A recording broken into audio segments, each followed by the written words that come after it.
नमस्कार दोस्तों। एक टॉपिक में भी लास्ट मोमेंट में बहुत प्रॉब्लम आ रही है। कई सारे मैसेज आए, परिनियम और अध्यादेश। अब परिनियम और अध्यादेश तो ऐसा है, 2-2.5 घंटे का टॉपिक है। 10 मिनट में कोशिश करता हूं कि रिवीजन कराऊं। ईश्वर करे तो इसी में से क्वेश्चन आ जाए आपको शायद। क्या हो सकते हैं, बहुत ध्यान से समझिएगा। 10 मिनट के अपन इसको अंदर खत्म कर देंगे। ये मध्य प्रदेश विश्वविद्यालय अधिनियम 1973 के अंतर्गत जो कॉमन परिनियम है, ये सामने आपको जो स्टेट्यूट दिख रहे हैं ये कॉमन वाले हैं। और ये कॉमन ऑर्डिनेंस है, यानी जो कॉमन अध्यादेश है सबके लिए, वो यहाँ पर दिख रहा है। पहले तो रफली अपन समझें कि अध्यादेश और परिनियम में कौन ज्यादा महत्वपूर्ण है, यानी महत्व की बात करें कि किसकी ज्यादा। तो यहाँ एक रफ अपन एक डायग्राम खींच लें 2 मिनट के लिए। इस तरफ बकायदा हमने जो है वो अगर कहा जाए परिनियम लिख लिया, और इस तरफ जो है वो हमने अध्यादेश लिख लिया। अब आपने एक एक्ट बनाया, एक्ट में हर चीज करना तो संभव नहीं।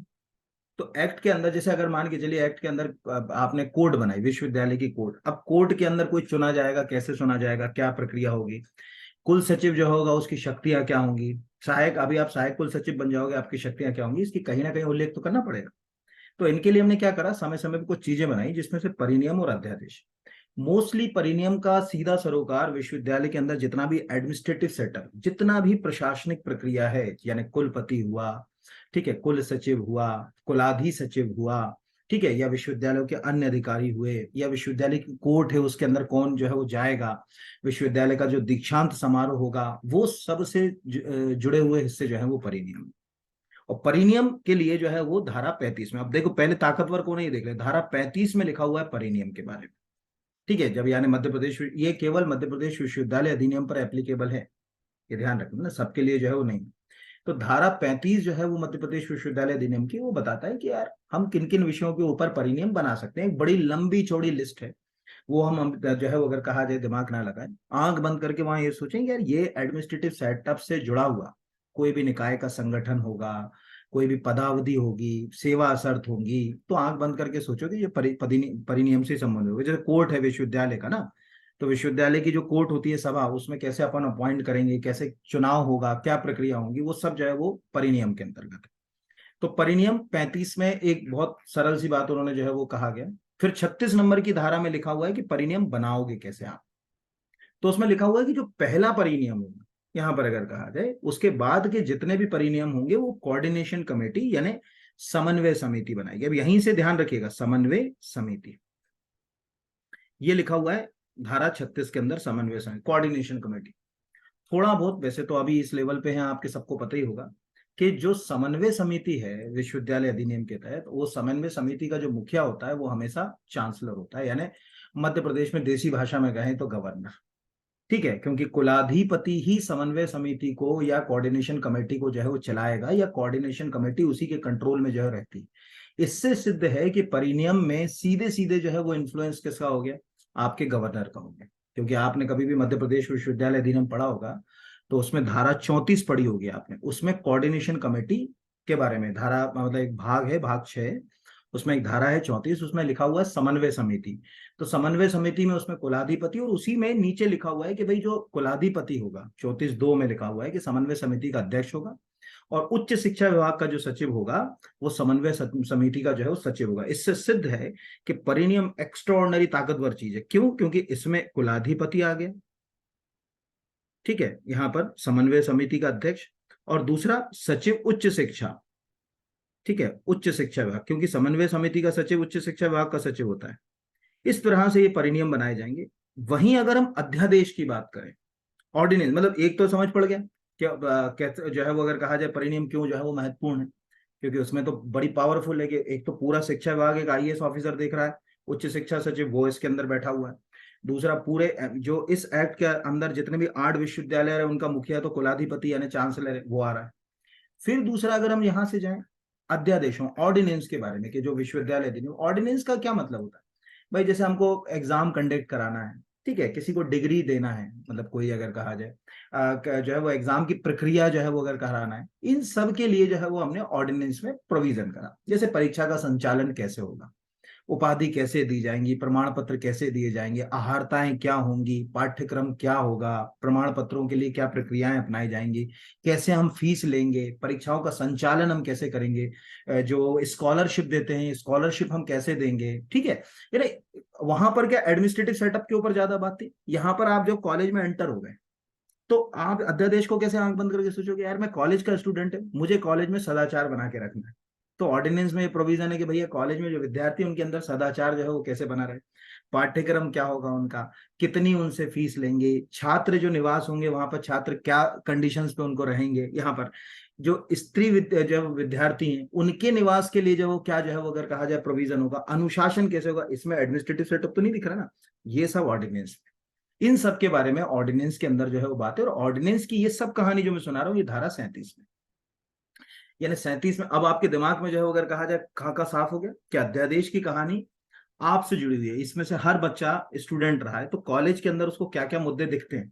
ठीक है, मतलब फिर से एक बार जल्दी से बोलूं क्या देखेंगे, आपकी परीक्षा कैसे होगी, आपकी फीस कैसे होगी, आपका जो हॉस्टल होगा वो कैसे होगा, वहां पर जो है अगर कहा जाए आपको क्या सुविधाएं मिलेंगी, आप ये मतलब अगर कहा जाए कि साल में कितने बार एग्जाम्स होंगे, उसका पाठ्यक्रम क्या होगा, सदाचार कैसे होगा, आपके यूनिवर्सिटी के लिए क्या कर्तव्य होंगे, ये सब जो है वो कहानियां इसके अंदर।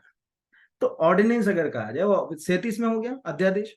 अब प्रथम अध्यादेश उसमें लिखा हुआ है कि अध्यादेश कैसे बनाए जाएंगे, तो पहला अध्यादेश को छोड़कर यानी प्रथम अध्यादेश को छोड़ दो, बाकी पूरे जो है वो कार्य परिषद बनाएगी यानी एजुकेटिव काउंसिल। अब यहां पर खुद दिमाग लगाओ, कार्य परिषद, कार्य परिषद जो है उसका मुखिया कौन होता है।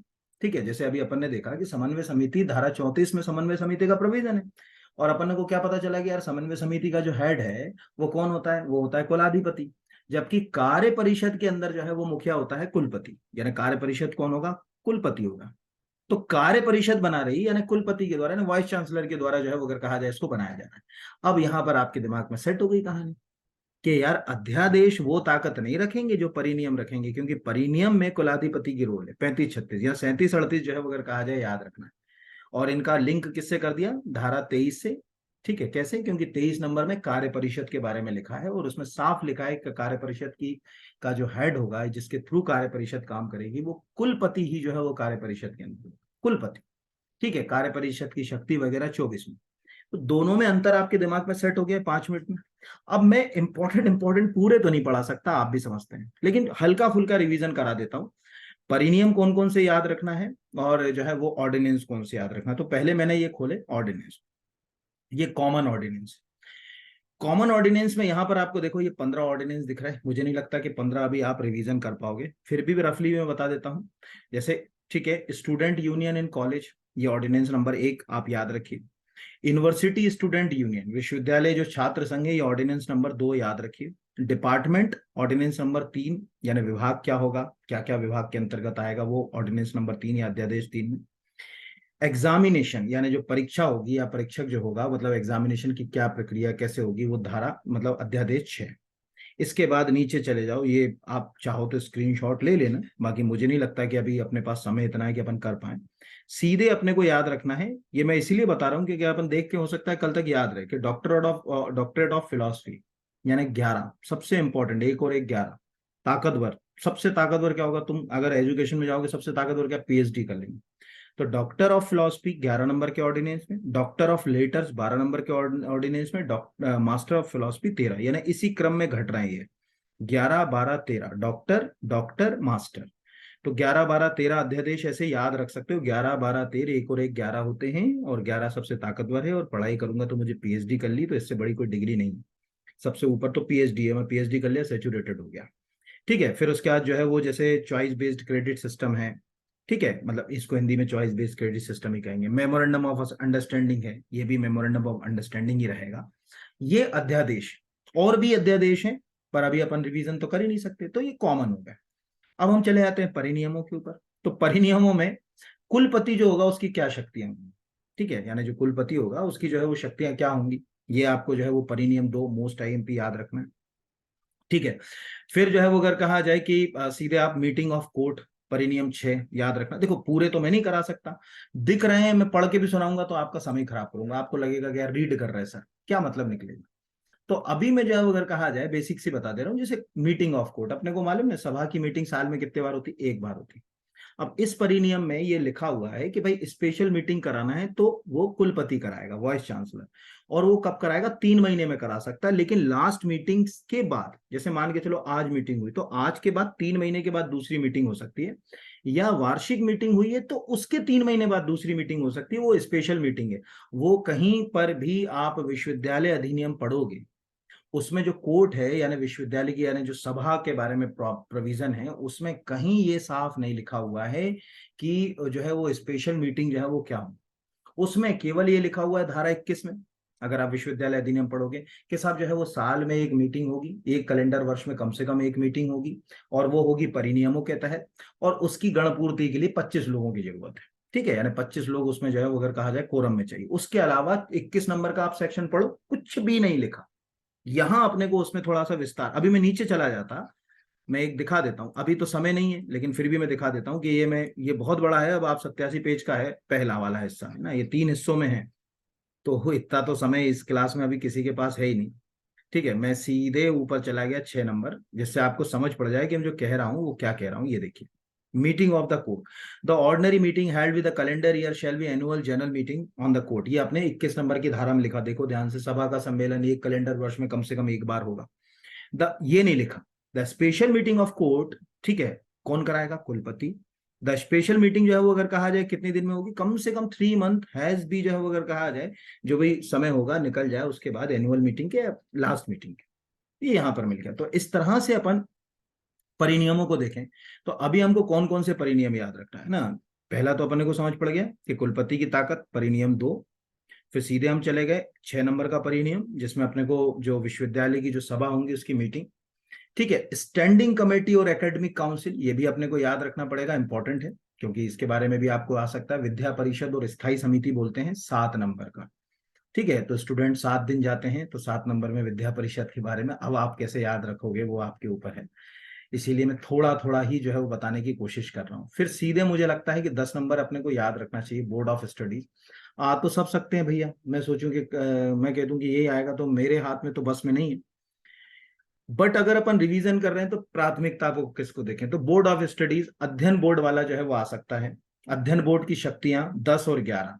अब ये क्लैश मत करना, वहां 11 12 13 याद करो, ऑर्डिनेंस में कंफ्यूज मत होना, इसीलिए अपन पेयर बना। अध्यादेश में 11 12 13, doctor of philosophy, doctor of letters, master of philosophy, 11 12 13 ही हो गए। यहां पर जो है वो अगर कहा जाए 10 11 12, ये अलग चीज। तो यहाँ पर board of studies, power of board of studies, ये है 10 और 11 के अंदर, ये जो है वो याद रखना, थोड़ा सा याद रखो। ये इंपॉर्टेंट है, एनुअल रिपोर्ट क्या होगी, वार्षिक रिपोर्ट क्या होगी, कैसे बनेगी, कौन बनाएगा, किसको पेश करेगा, कैसे सबमिट होगी, ये जो है अगर कहा जाए आपको आ सकता है, इसको आप याद रख लेना।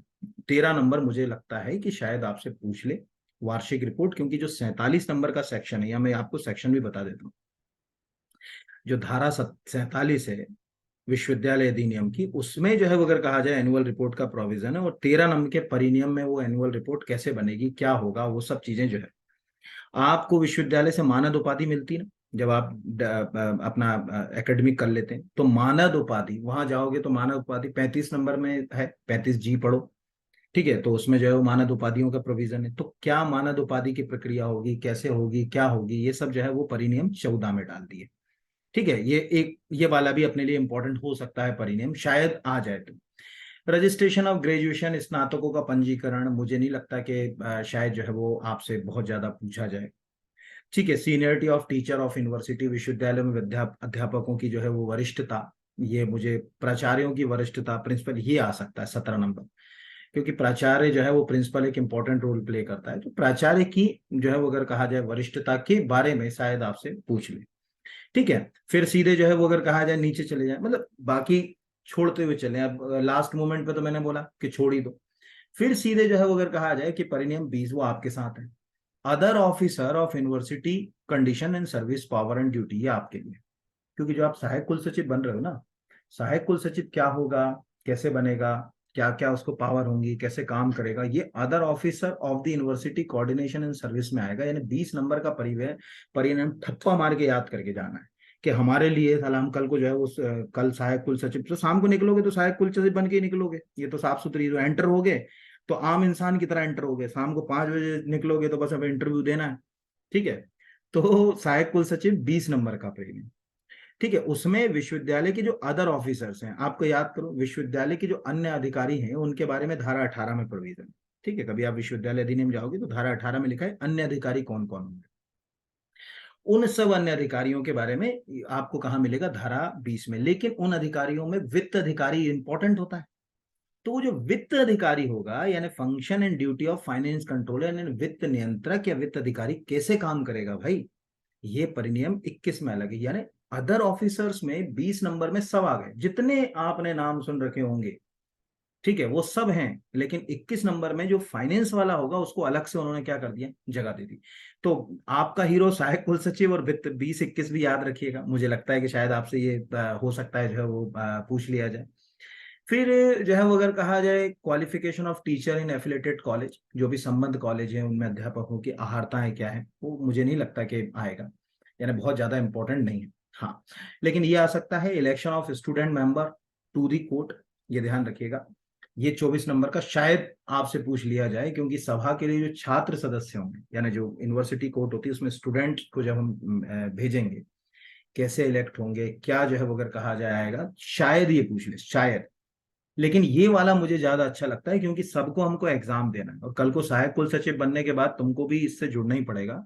जो एग्जामिनर होंगे, ठीक है, उनकी अपॉइंटमेंट कैसे होगी, किसको एग्जामिनर के रूप में अपॉइंट किया जाएगा, कैसे करेगा काम, ये 29 नंबर का परिनियम याद रखना है। यानी परीक्षकों की नियुक्ति, तो आप कभी यूनिवर्सिटी एक्ट पढ़ा होगा, तो एक धारा पड़ती है, धारा 44, वो है परीक्षकों की नियुक्ति से संबंधित। लेकिन उनकी नियुक्ति के लिए क्या प्रक्रिया अपनाएंगे, वो दिया हुआ है परिनियम 29 में। ये शायद आपसे जो है वो अगर कहा जाए, मेरे हिसाब से एग्जाम में पूछ ले, शायद यहां पर अगर कहा जाए, तो ये एक अच्छा क्वेश्चन जो हो सकता है। यानी अपना 20 वाला तो याद ही रखना है, 29 एग्जामिनर वाला याद रखना है ना। एडमिनिस्ट्रेशन ऑफ, ये तो छोड़ ही दो, अब मुझे नहीं लगता कि इतना जो आएगा। हाँ, बिल्डिंग कमेटी जो है वो आ सकता है, विश्वविद्यालय के लिए जो भवन समिति होती है, कौन उसमें शामिल होगा, कैसे होगा, क्या कदम उठाए जाएंगे, वो सब 32। और सबसे इंपॉर्टेंट, सबसे ज्यादा दीक्षांत समारोह, मोस्ट से भी मोस्ट आईएमपी है दीक्षांत समारोह, क्योंकि जब आप 35F पढ़ते हो, दीक्षांत समारोह कैसे होगा, क्या चीज होगी, उसमें सब वहां पर जो है वो उसकी उल्लेख लिखा हुआ है। और हमेशा मालूम होगा कि जब दीक्षांत समारोह होता है तो कुलाधिपति को बुलाते हैं कि भाई आइए, अब उसकी अध्यक्षता करता है, वो नहीं है अगर मान के चलो, तब जो है वो कुलपति करेगा। जनरली तो कुलाधिपति ही दीक्षांत समारोह की अध्यक्षता करता है, जब भी दीक्षांत समारोह वर्ष में होता है उसमें। तो 33 नंबर का परिनियम जो है वो हमारे लिए इंपॉर्टेंट हो सकता है, क्योंकि इसमें दीक्षांत समारोह के बारे में जो है वो प्रोविजन है। 33 के बाद अगला जो है वो अगर कहा जाए, नीचे चले जाए, तो मुझे लगता है कि शायद आपसे 37 नंबर का पूछ ले, खेल कमेटी, स्पोर्ट कमेटी, ये कॉमन ऑर्डिनेंस है। खेल या स्पोर्ट कमेटी के बारे में आ सकता है। ठीक है, कॉलेज डेवलपमेंट काउंसिल के बारे में आपसे पूछ सकता है, विश्वविद्यालय जो है वो कहा जाए विकास परिषद। और 40 नंबर का तो 2018 वाले में भी आ गया, जो दिख रहा है, विश्वविद्यालय से संबंधित महाविद्यालयों में रैंकिंग प्रथा को रोकने के लिए विशेष परिनियम। तो 40 में ये बताया गया कि भैया कैसे आप रैंकिंग रोकोगे, क्या करोगे, वो क्या प्रक्रिया अपनाओगे रैंकिंग को रोकने के लिए, वो समझा। ठीक है, तो इतना मुझे लगता है कि इनमें से कोई शायद पूछ ले 40 नंबर तक का। बाकी जो है वो सुप्रिटेंडिंग स्टाफ ऑफ हॉस्टल, छात्रावास के अधीक्षक कर्मचारी कौन होंगे, ये मुझे नहीं लगता। तो अब जैसे रफली रिवीजन हुआ तो मुझे कितने परिनियम जो है पकड़ में आ रहा है। 40 नंबर का हो गया रैंकिंग वाला, जो शायद आ जाए। 37 नंबर का हो गया स्पोर्ट कमेटी वाला। ठीक है, 33 नंबर का हो गया दीक्षांत समारोह वाला। 32 नंबर का हो गया बिल्डिंग कमेटी वाला। 20 नंबर का आपका हो गया सहायक कुल सचिव यानी अदर ऑफिसर वाला। 21 वाला हो गया फाइनेंस ऑफिसर का, फाइनेंस कंट्रोल जो भी करेगा उससे संबंधित हो गया। ठीक है, फिर सीधे जो है वो अगर कहा जाए, एनुअल रिपोर्ट वाला परिनियम याद रखना है, परिनियम 13। एनुअल रिपोर्ट जो है वो क्या होगी, वार्षिक रिपोर्ट कैसे आएगी।